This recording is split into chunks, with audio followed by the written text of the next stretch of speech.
اعوذ باللہ من الشیطان الرجیم بسم اللہ الرحمن الرحیم السلام علیکم ورحمۃ اللہ وبرکاتہ۔ امید کرتی ہوں کہ آپ ایمان، تقوی اور صحت کی بہترین حالتوں میں ہوں گے۔ کل ہم نے جو تھا وہ سبق پڑھا تھا نون ساکن نون تنوین کا ایک قاعدہ، قلب کے نون ساکن یا نون تنوین کے بعد حرف با آ جائے تو وہاں نون کو میم میں بدل دیں گے، اور دوسرا قاعدہ ہم نے پڑھا تھا اخفاء کا کہ نون ساکن یا نون تنوین کے بعد حرف یرملون، حرف حلقی اور با کے علاوہ باقی 15 حروف میں سے کوئی حرف آ جائے تو وہاں اخفاء کریں گے، یعنی ناک میں آواز کو چھپا کے پڑھیں گے۔ آج ہمارا ٹاپک ہے الف لام کو کہاں موٹا پڑھنا ہے اور کہاں باریک پڑھنا ہے، اور اسی کو لے کے ہم آگے کنٹینیو کریں گے اور پھر را تک پہنچیں گے۔ یہ قرآن میں 3 لفظ ہیں الف لام را، یہ کبھی باریک پڑھے جاتے ہیں اور کبھی موٹے۔ کل 29 حروف میں سے حروف مستعلیہ یہ میں نے پہلے آپ کو یاد کروائے ہوئے ہیں، خص کی، یعنی خا، صاد، ضاد، غین، طا، قاف، ظا، یہ ہر حالت میں جو ہے نا وہ پر پڑے جائیں گے، ان کو موٹا پڑھنا ہے۔ جہاں کہیں بھی آ جائے، زبر آ جائے، اس پہ زیر لگ جائے، پیش لگ جائے، 2 زبر 2 زیر 2 پیش، کھڑا زبر کھڑا زیر کھڑا پیش الٹا پیش ہو، تو ان سب کو جب بھی جہاں کہیں بھی آ جائے ان کو ہمیشہ موٹا پڑھنا ہے۔ اس کے علاوہ باقی تمام حروف باریک پڑھے جاتے ہیں، لیکن الف لام اور را جو ہے نا وہ کبھی باریک ہو جاتے ہیں اور کبھی موٹے ہو جاتے ہیں۔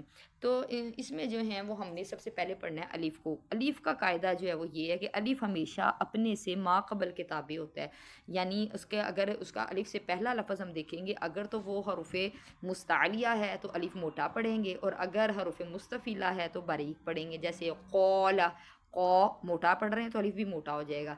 ایسے مالکی، میم، تو یہاں میم مالکی میں باریک ہو جائے گا، میم الف زبر ما ہے تو یہ باریک ہو جائے گا۔ تو یہ صرف اپنے ما قبل کے تابع ہوگا، تو آپ نے بس یہ دھیان دینا ہے کہ اگر حروف مستعلیہ آ جائے الف سے پہلے تو اس کو ہم نے موٹا الف پڑھا جائے گا۔ پھر ہے لام کا قاعدہ۔ لام کا قاعدہ جو ہے نا وہ لفظ اللہ پہ لگتا ہے، یعنی جب باقی لام باریک پڑھے جائیں گے، لیکن جو لفظ اللہ کا لام ہے نا، جب اس سے پہلے حرف پر زبر یا پیش ہوگی تو اس کو پر پڑھیں گے، یعنی موٹا پڑھیں گے۔ جیسے واللہ، اللہم، رسول اللہ۔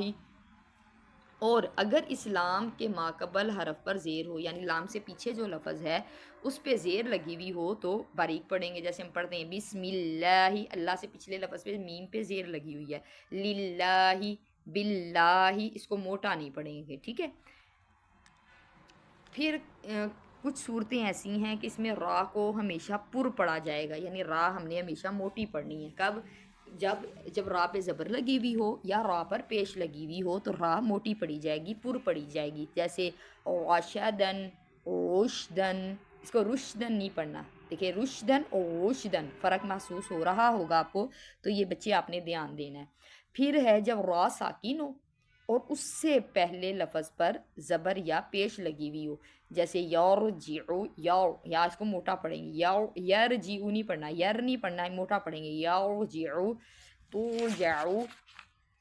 را ساکن سے پہلے زیر دوسرے کلمے میں ہو، یعنی ایک را ہے وہ ساکن ہو اور اس سے پہلے کلمے میں، پچھلے کلمے میں زیر ہو، جیسے رب ارجعونی، تو یہ یہاں را آپ نے موٹی پڑھی، رب ارجعونی۔ را ساکن سے پہلے عارضی زیر لگی ہوئی ہو، یعنی جیسے آپ نے سورہ یاسین میں آپ پڑھتے ہیں نا اتبعوا ما لا یسألکم، ادھر اتبعوا الف پہ زبر نہیں لگی ہوئی، ہم ادھر الف پہ زبر عارضی لگاتے ہیں، ٹھیک ہے۔ تو اسی طرح را ساکن ہو اور اس سے پہلے جو لفظ ہو اس پہ زیر لگی ہوئی ہو، عارضی زیر لگی ہوئی ہو، تو وہاں ہم اس کو موٹا پڑھیں گے، جیسے ارجعو۔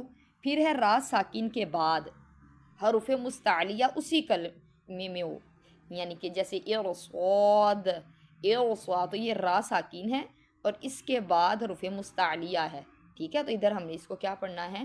موٹا پڑھنا ہے۔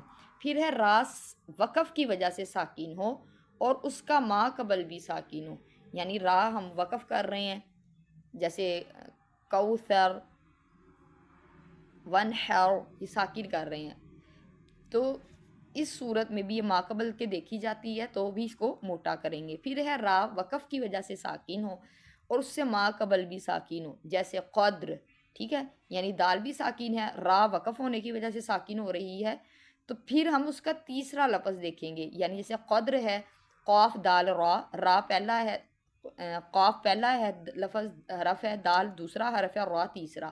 تو آپ نے دیکھنا ہے کہ را ساکین ہے، یعنی تیسرا حرف بھی ساکین ہے، پھر دوسرا حرف بھی ساکین ہے، اور پہلا والا لفظ جو ہے وہ ہم نے دیکھنا ہے کہ اس پہ زبر لگی ہوئی ہے یا پیش۔ تو اگر زبر اور پیش ہو تب بھی ہم اس کو موٹا پڑھیں گے، جیسے قدر، امور۔ آج کا سبق جو ہے وہ اتنا ہی ہے۔ السلام علیکم ورحمۃ اللہ وبرکاتہ۔